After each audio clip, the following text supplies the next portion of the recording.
Hey MVPs, Rico Knows here. Going to continue the series on 2024 futures bets. If you're paying attention, get to the Patreon, get to the YouTube, check the playlist, either 2024 futures bets or 2024 collections on Patreon. But you're going to see all the different teams I've been doing a deep dive on. Today, we're going to go through Texas. Are they going to win 9 or 10 games in the regular season? What is it going to be? You see it here. The sportsbook has 9.5 wins. What does Texas do? So last season, Texas beat the hell out of Rice, beat Alabama at Alabama, beat Wyoming, beat Baylor at Baylor, beat Kansas at home, loses to Oklahoma, bounces back, beats Houston in a nail-biter, beats BYU, beats K-State in overtime, beats TCU in a nail-biter, beats Iowa State, stomps out Texas Tech, dominates the Big 12 title game, gets to the playoffs, and loses to Washington. So, all that to say, they had a couple of close scrapes here and there, but they found a way to win. Now, they did have a number of players get drafted to the NFL. Right? They had 2 star wide receivers, some epic defensive linemen and offensive linemen. What I'll tell you guys about that is, of all the playoff teams, only one team is returning their head coach. Only 2 teams are returning their starting quarterback. Texas is doing both. Okay, out of all the playoff teams, Texas has everybody back at the positions that matter, right? Quinn Ewers is coming back for another year. He had a jump in, I'm going to say QBR, if you will. Although he had a very low, quote-unquote, QBR, he had a 69% completion percentage. I respect that. He also had 22 touchdowns and 6 interceptions. He took care of the ball all season long. Yes, he's had issues with injuries. They have good backup quarterbacks at Texas. They have depth. We know it. They have Arch Manning, and he looks like he can play after the spring game, right? Running backs, they have depth. Jonathan Brooks goes down. Your star running back goes down, and they have answers. C.J. Baxter, Jaden Blue took off and looked amazing. But obviously, Brooks got drafted. Robinson gets drafted. That's amazing. This is running back U. 2 running backs being drafted back-to-back years. Georgia could never, right? A lot of teams can't do what these guys are doing. They have really good running backs in their running back room. Wide receivers. 2 wide receivers get drafted. Okay, it's incredible. Tight end gets drafted. Everybody's gone. They have to restock through the transfer portal. They do have, Jonte Cook here, a 5-star. They do have some other players, but Nair leaves through the portal. I'll go through it and talk to you guys about what they're going to do with the wide receiver room. Defensively, you lose Jalen Ford, the leader of the defense, the leading tackler, the star linebacker, but you have an abundance of great players coming back. Anthony Hill being a 5-star linebacker, he's back. Barron's back, Benda's back, Michael's back, Sweat's gone, Burke is back, and it's just amazing what they have coming back. Jaron Thompson left to go to Auburn. Some of these guys graduated. Some of these guys are still back, though. And I'll show you guys the deal. And then obviously you discover studs like Malik Muhammad, who will be in the starting lineup. Murphy got drafted. That's fine. Alfred Collins is probably an NFL draft pick. And I say probably, is definitely an NFL draft pick. Let's talk about it, though. So what does Texas have on their roster? Well, wide receiver-wise, they went out to find their answers, and they hope they found them.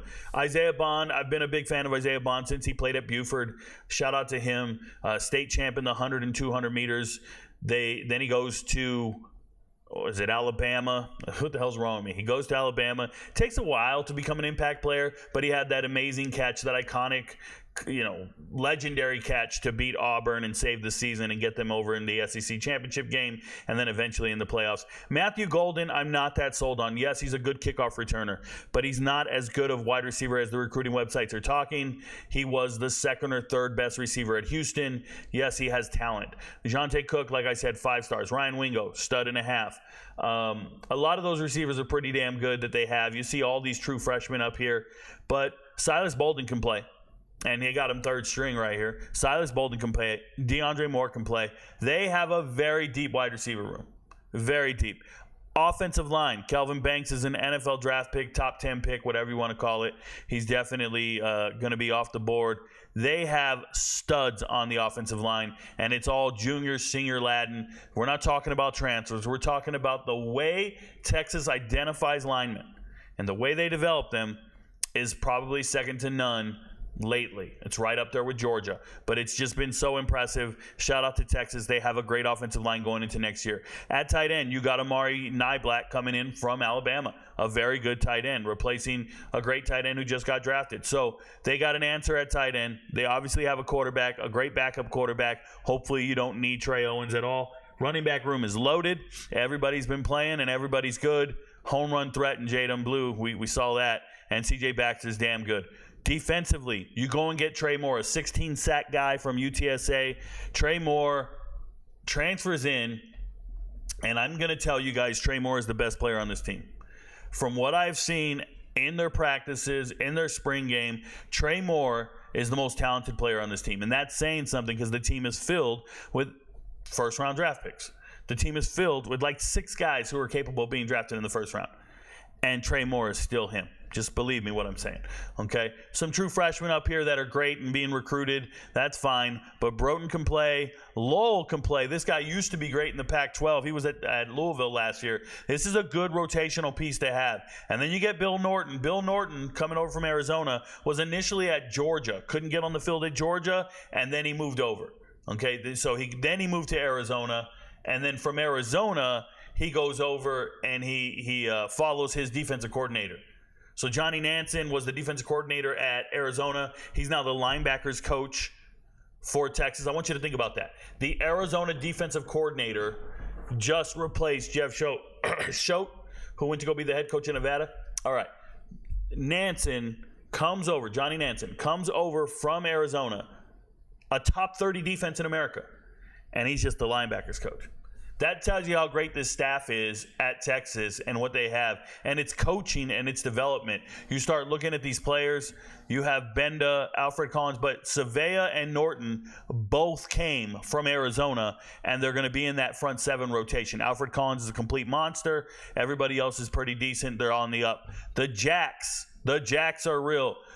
Baron Sorrell should not be the starter here. If he is, he just played out of his mind this offseason, and they're moving him to the starting position. But it's always been Ethan Burke. Ethan Burke probably getting pushed because of Trey Moore. But Ethan Burke has NFL talent, man. That's such a great guy. And if he's a backup, that tells me your front 7 is amazing. Ethan Burke is NFL freakish. Like, that's a third-round pick no matter what.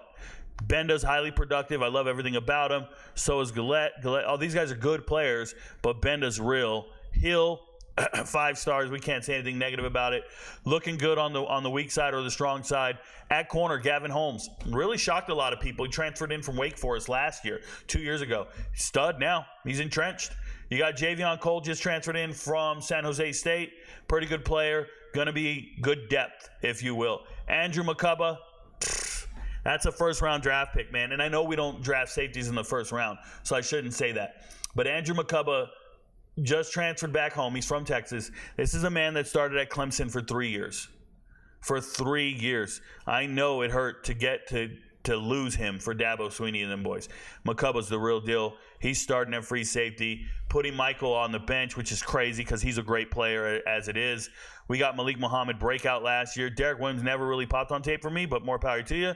And then you have Barron, who's a complete stud at star. So you have singers, one of the team's leading tacklers. You just have a really good team. Depth everywhere. Everywhere. I see a great team. I see nothing. The only question mark on this team are the wide receivers, because you lose Xavier Worthy. You lose, a transfer, and you lose just production. For the last 2 years now, they've had great production, and you lose all your production, and you're going with some young guys. I'm telling you, Isaiah Bond is about that life. Like, I'm telling you, these guys are good. Okay, as long as Quinn Ewers comes out to perform. So I really like the team. Talked about all the transfers, I'm pretty sure. Blackshire didn't transfer. He ended up jumping back in the portal. He's not good enough to play here, like I said. Everybody else I've talked about. Yeah, so I addressed it all. What did they lose in the transfer portal? Just young depth. Nobody of significance. Nobody that's too painful. If you see some guys going to Nevada, it's because they're following a guy they trust in the linebackers coach, because that's where he went. So you'll see some Nevada transfers. That's fine. He used to be a head coach at Montana State. When Montana State, before they started playing great again, he took them to the FCS semifinals. But you've seen some departures. It's not the end of the world. I don't see anything too bad. The only guy that really sucks losing, maybe Nair, because Nair, you're hoping he was healthy, he'd contribute, but he went to Nebraska. Malik Murphy's not that big of a deal. Your safety. Where's the Auburn safety? That's a big deal. Not Trill Carter. Jarian Thompson. Jarian Thompson's a pretty damn good player. As long as he's not injured, that's a good player. So that's a big one. But other than that, man, they look fine. So now, when you go look at it for the season, they open up with Colorado State. They're obviously going to win that game. Then they're at Michigan. I'm here to tell you Texas is better than Michigan. Texas still has their head coach. Michigan does not. Texas still has their quarterback. Michigan does not. Michigan lost a bunch of draft picks. The nucleus of their team is gone. It's not the same team. Sharon Moore is going to be fine and doing what he can, but he doesn't have a good quarterback. He doesn't have a good team. So Michigan will be fine, but they're not going to be as good as Texas. So I think Texas is winning that game, and pretty handedly. I think Texas is better than Michigan. So we got 1, 2, 3, 4, 5, 2 weeks to prepare for Oklahoma. We don't lose this time around. You go and win this time. So there's 6. And then you got Georgia. And I think they lose to Georgia because they'll be very emotional. And they also, I don't know how well they match up with Georgia. That one, I'll just pencil it in as a loss. Then you go and beat Vanderbilt. 2 weeks, get ready. You go and beat Florida. And if you look at this SEC schedule, outside of Georgia and Oklahoma, you don't see Alabama, LSU. You don't see some perennial powers on the schedule at all. You don't see Missouri there to give you a problem. What I think is they got a very favorable SEC schedule.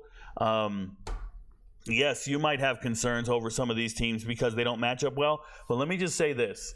Last year was the second year in a row Texas was better than any team in the SEC. The second year in a row they were better than any team in the SEC, meaning they beat Alabama, and Alabama won the SEC, and they beat the SEC champ. And then the year before, they should have beat Alabama, but there was a miracle, an injury, something went wrong, and Alabama found a way to win with a Heisman Trophy winner at quarterback. So what you have to do is keep it in perspective. I think Texas is an elite team. I think them joining the SEC is of no consequence to them. I think they're built for it.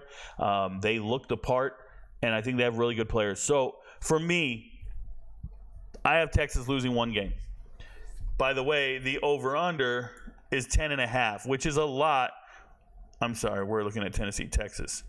The over-under is 10.5, which is a significant amount for a team in the regular season, right? You can only lose one game. You got to win 11, or you're going to win 10. And if you win 10, you lose. But if you look, you're getting positive money on Texas to win 11 games. You're getting positive money. I don't know how you ignore that. I think Texas wins their 11 games. I think they lose 1, but they win their 11 games. They're in the playoffs, and I think they got that plus 124. It's just a really good value bet at this point. Yes, you can go at the minus 152. That makes it a lean, but I wouldn't go there. On my chart, I'm pulling it up now, showing you guys, it feels like a good time to make a value bet and bet on Sarkisian, bet on another great year from Quinn Ewers. It's his turn to be at the top, and he's probably the best returning quarterback in that conference with Carson Beck. But I have him losing to Georgia anyways, but I have him beating everybody else. A lot of people think Texas is going to lose to Michigan. A lot of fans are writing me, telling me, Rico, they're going to lose to Michigan. When you line it up, apples to apples, and you look at it, I don't see Michigan putting up 20 points on Texas. Not that defense. That Texas defense will lead them throughout the season. It's not going to be the offense, okay? It's not going to be Adonai Mitchell and Xavier Worthy. It's not going to be an explosive offense that's going to carry this team. Their defense looks like the best defense in America. It really does. And I feel that way about Texas. They look like the best coach defense, the best coach players, the most developed. I just think Texas is elite next year. I have them right up there with Ohio State and Oregon. I have them right up there in the playoffs, in the mix. They don't have to play Ole Miss. They don't have to play Alabama. They don't have to play Missouri. They don't have to play LSU. They have a very relatively easy schedule in the SEC. Give me Texas over 10.5. I know it's a lot. You can fade it if you want. It's a value bet, but the 124, I thought I'd never see a 124 on Texas for sure. I was shocked to see it in plus money, the over. Your friends don't know, but Rico knows.